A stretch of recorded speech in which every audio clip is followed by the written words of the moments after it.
Hey there. So this is the uncertainty bit of the lecture that we missed last week.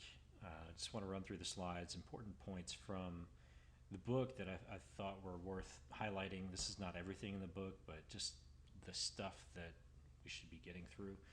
So, well phrased here, just from the beginning, was if you can't be sure about the consequences of any choice you make, how can you be confident that you're choosing the best option for you? There's a lot of stuff that might happen.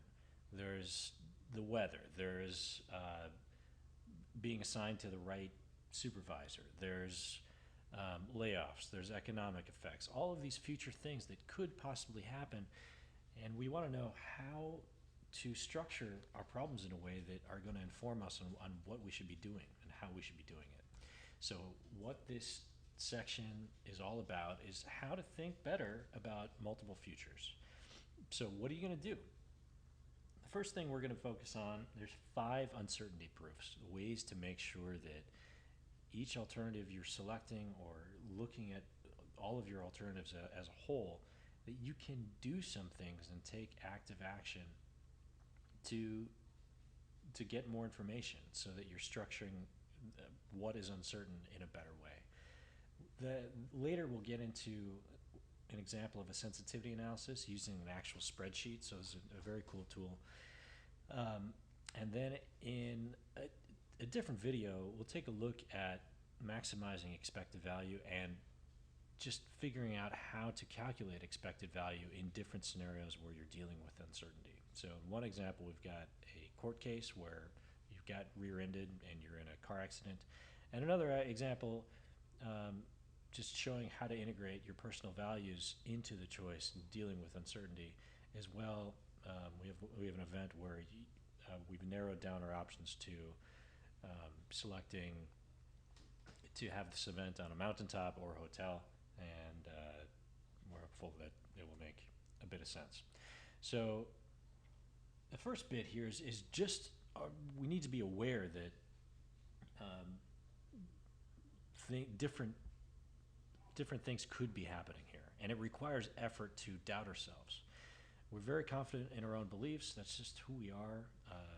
And when you're thinking about what could possibly go wrong or how could things be actually different than they have been for years and years and years, that takes effort. And we're not so good at expending effort, especially when we've been living the same way for a long, long time. But there are problems with the status quo. We rarely are asking ourselves the question, well, what's the risk in just going with the status quo? There's a great example of the show called Kitchen Nightmares with Gordon Ramsay. I really despise the guy just because he yells so much, and I think he knows that's his shtick. But there was a good episode where he went into a restaurant in Miami, and the menu had been the same for the past 20, 30 years, and the decor had all been the same. Yet, over the past 5 years, they were losing revenue, and the owner just did not understand why. And well, why is that? And all the clientele there were about between 80 and 85 years old, 90, 95 years old, and they're slowly dying. And the owner of the restaurant was not seeing the larger picture here. If I'm not adapting, and my business will fail. And it was an interesting episode to watch. Other examples of this are all over the place, where it's very difficult to move beyond what has been transpiring over years and years and years. Other example of this is with some investment tools. It's commonly thought of that bonds are a safer investment than stocks, but under certain circumstances, when there's a lot of inflation, say, there's many bonds that are not protected from the effects of inflation. So when you buy a bond, you're basically putting $100 down, and you might get a guarantee that maybe in 10 years that $100 might be worth $150 or something like that. You get a guaranteed return at a specified number of years later. However, you're not guaranteed that that $150 is going to buy you $150 worth of goods in today's terms. So in that way, bonds can be thought of as kind of risky if there is inflation out there. Stocks, on the other hand, they're capable of adjusting for inflation. So, especially if you're investing in international stocks, a good tool to use is investing in a whole basket of stocks. You can invest in the entire stock market index, and that way you will be naturally protected from the effects of inflation. So, excuse me. Other examples here are home prices. And we all know what happened with the mortgage bubble in 2008. Everybody just thought that stocks would, their home prices would just keep going up. That's all home prices ever did. And as we all know, that was an erroneous way of thinking. People also continue to build in floodplains, and there are historic records of floods happening every 70, 80, 100 years. The whole south waterfront of Portland is a floodplain. So all of those glitzy new buildings, all of that stuff, if you're thinking about buying a condo there, you might want to think twice because you are probably going to be flooded, your parking garage. The main takeaway here is that just the simple act of anticipating uncertain events taking place, it takes effort. And all of that effort it needs you to get off of your lazy boy and just sitting back and enjoying the status quo and thinking a little bit more creatively. And anytime you do that, it's helpful to have a little bit of stimulus variation. So a good example of how you could use stimulus variation in this example of using it, just playing out your uncertainty, is to look at your fact table. Say, well, let me look over my fact table and ask myself, what am I uncertain about here? What doesn't make sense? As you'll see in their second calculating expected value example, we have an event to plan, and we're unsure of how much fun we're going to have outside versus inside. Because if we're outside, the weather might be terrible, and if the weather's terrible, that's going to affect how our ratings of the event went. Next, we can look at the 1 to 10 table. So look at your 1 to 10 table here. What are you most uncertain about, and then why? Look at your alternative. What alternative represents the biggest gamble for you, and why is it the biggest gamble? What could go really right with your alternatives? What could go really, really wrong? And your answers to all these questions might open up some clear things you are unsure of. And just identifying what you're unsure of is a big, big step forward in structuring your problem. A company that does this very, very well is Shell. They could have been sharing their process with BP and Exxon. Maybe they even tried to at some of their, some of their corporate events. But what they do well is they get a lot of smart people together in a room, and all they do is think about what could go very, very well, what could go terribly, and they come up with scenarios from all the combinations. And a whole bunch of stakeholders get together, and they figure out how they'd respond in each of those situations and plan for those situations as best they can. That's, for instance, let's say one of their oil rigs way out in the North Sea, they start drilling down, and oh my goodness, they drilled right down into a whale or a narwhal or something. And so they've disturbed some fragile ecosystems, and they need to get their PR firefighters out and mobilize this whole machine of people who are going to fix everything. How they'd respond in each of those situations, they make it very, very clear, and they have all these contingency plans to fall back on so that they're protecting themselves. You might want to be thinking about doing maybe not as robust. You don't need a whole bunch of suits in a room with you to figure out your career path, but you can do similarly with some friends and figure out, well, what could go very, very right with this decision? What could go very, very wrong? We have this reliance on what our mental habits are. We've got some blocks in place, some intuitive blocks that we've talked about before. We have our limited processing capacity. We have our working memory of 6 things that we can work on at a time, or even hold in memory at the same time. That's why our decision tables are so powerful anyway. And we also have defensive avoidance.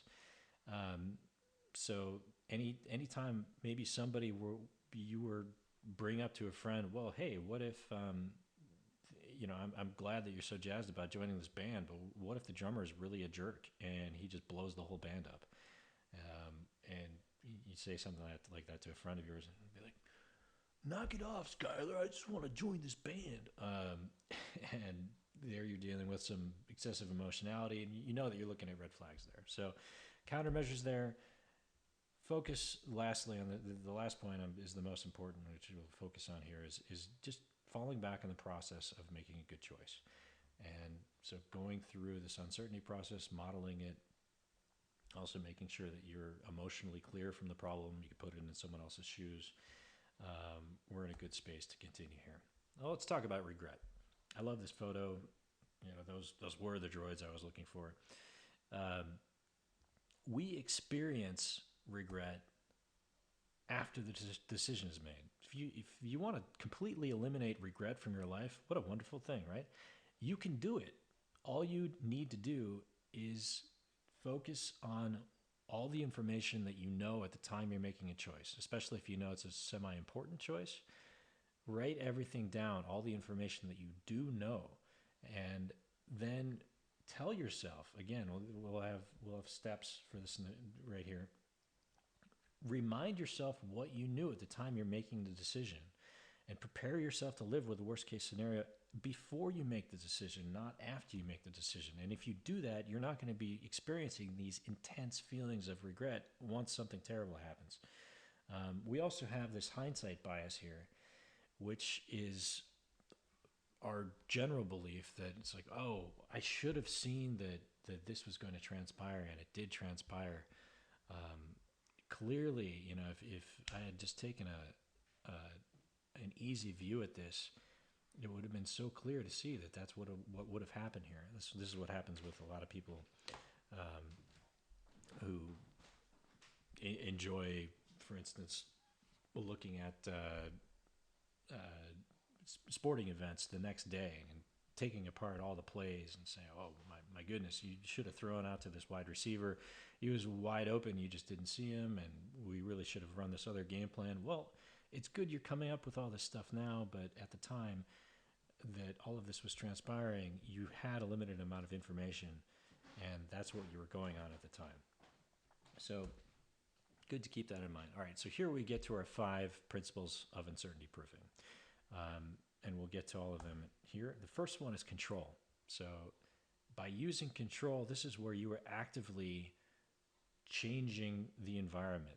You're not just evaluating what are the probabilities of events transpiring. You're actually taking control of those probabilities. So, in sort of a silly example, it would be the businessman whose job is to sell umbrellas. That businessman would do as much and as possible to make it rain.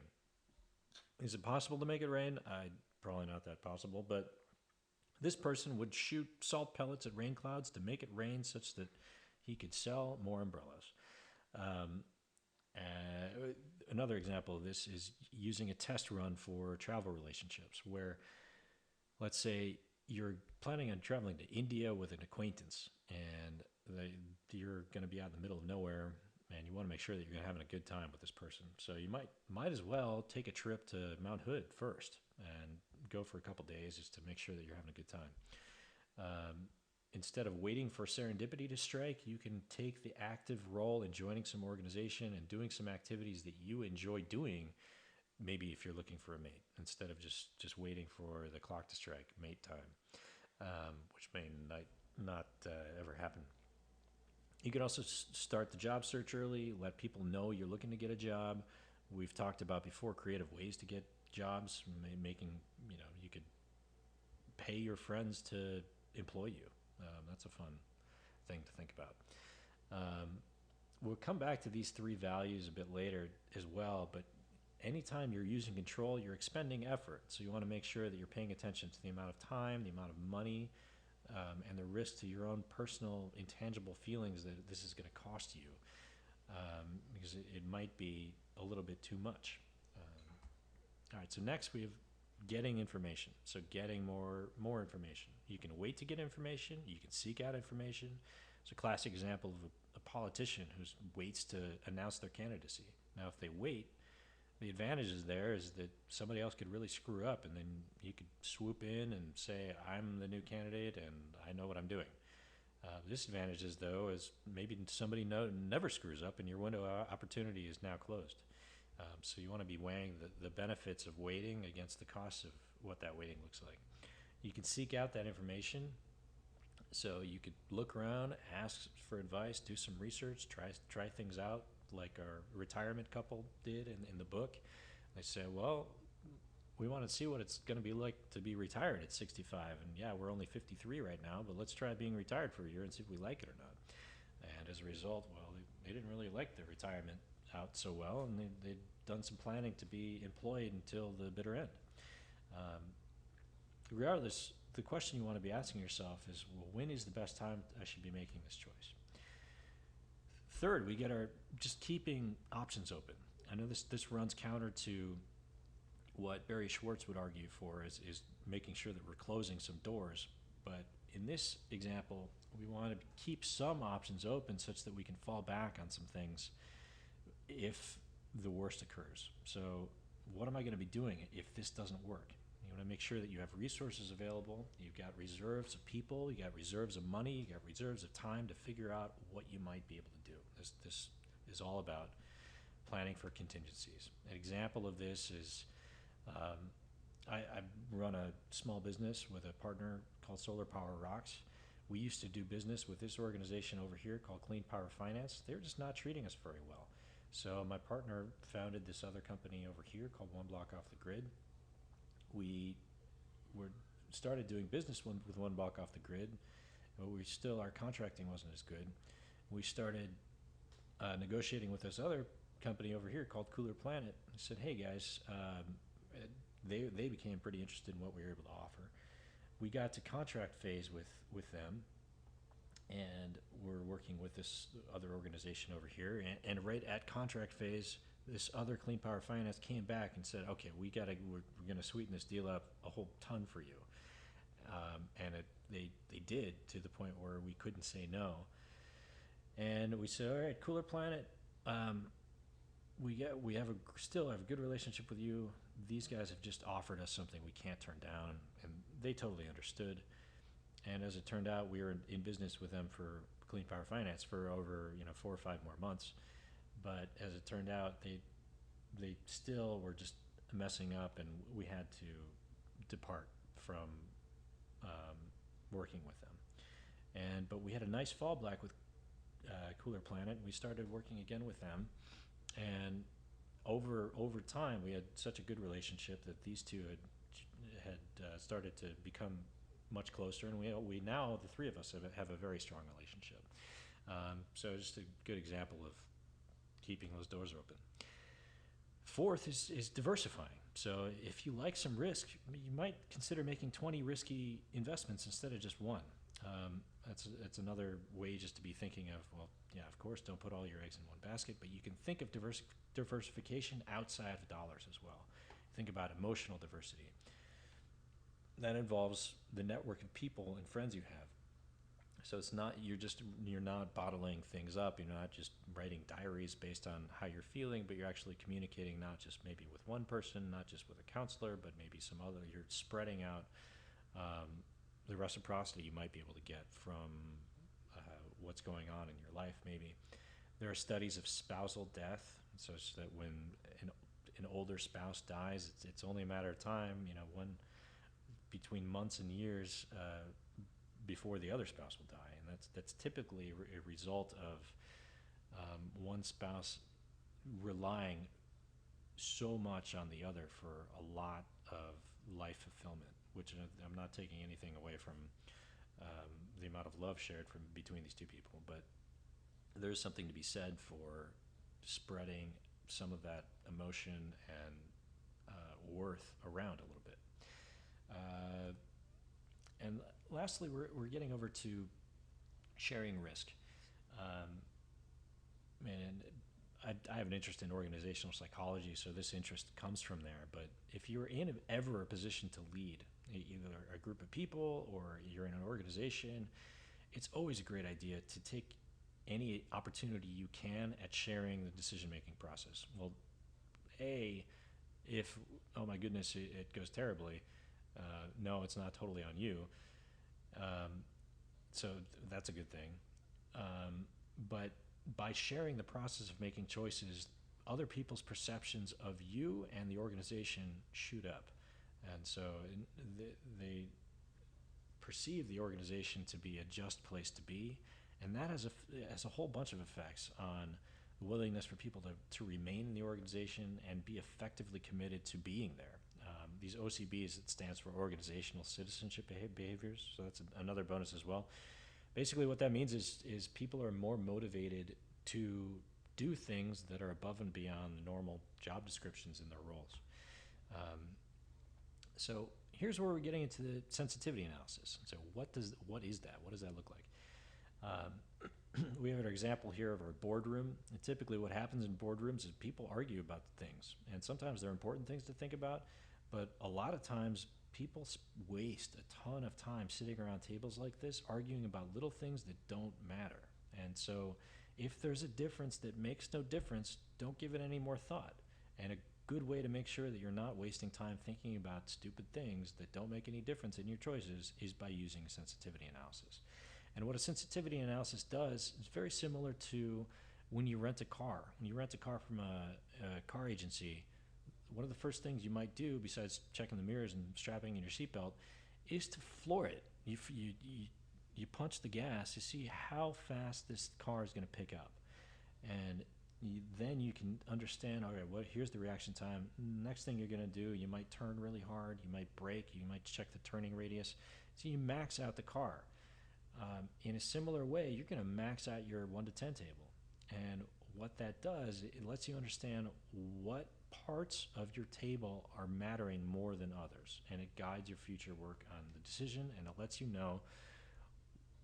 really know, and lets you ask pointed questions about what parts of your table you might not be quite sure about and you might need to get more information about. So how to do this? The sensitivity analysis looks like this. The first thing you're going to do is look at your columns with your highest importance weights. And then we're going to look at 2 or more rows with our highest total values that we've calculated on that scale of 1 to 10. And then we're going to look at the intersections of those, and we're going to tweak our changes in either direction that might change the total score. And then lastly here, we're going to think of new values and new events that might change our decision. And so when we go through that process, we're going to be able to, think about, what am I unsure about here? What do I not know about for sure? And so let's take a look at what one of these looks like. Not that example. We'll look at, sure, this example right here. So this is a different student's table here. I'm going to look at, let's try to zoom this down a little bit. I'll make this 67%. Let's see if that works a little bit better. Yeah, that works a little bit better. Let's see if we can get it maybe even a little bit more. Let's view this at, let's do 63%.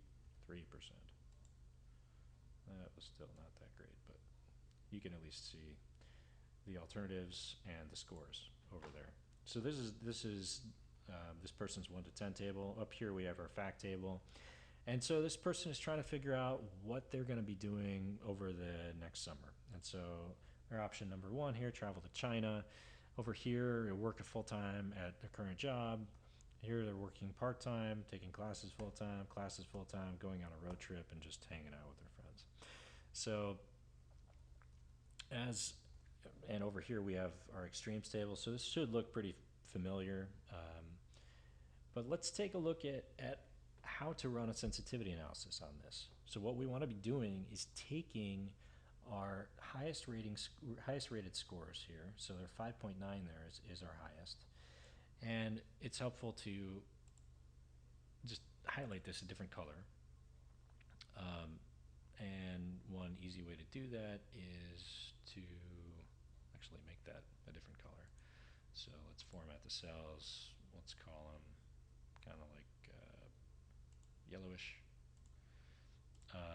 So we have traveling to China over there. Let's take another one, which is socializing and catching up with friends. And that's, highlight that as well, a different color, so, or the same color, or it's sort of a different color. And our highest rated value here, which is our financial stability, which is our net in and out per week, just how that is being measured. And so we can also highlight those. And we're interested in the intersection points because those are going to have the most pull.